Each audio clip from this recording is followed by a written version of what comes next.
Alright, check out this new wireless keyboard and mouse I just got. My wife spilled water on my Logitech keyboard, so I need to get a new one. I'm going to pop this new one open and see how it goes. Nice, it comes with a mouse. It's much cheaper than some of the Logitech ones. Those can go upwards of $100 for a keyboard. That's not even including the mouse. I've got an MX mouse alone, it's like $100. Let's check this one out. Here's the mouse. Good standard size feeling mouse.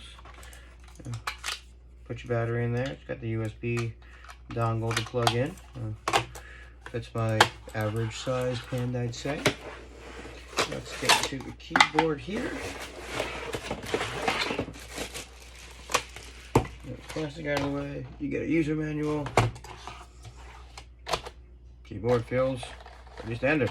This actually feels a lot like my Logitech K330, to be honest with you. Kind of has the same look and feel to it as well. Pop it open. Stand. Nice keyboard. Seems pretty straightforward.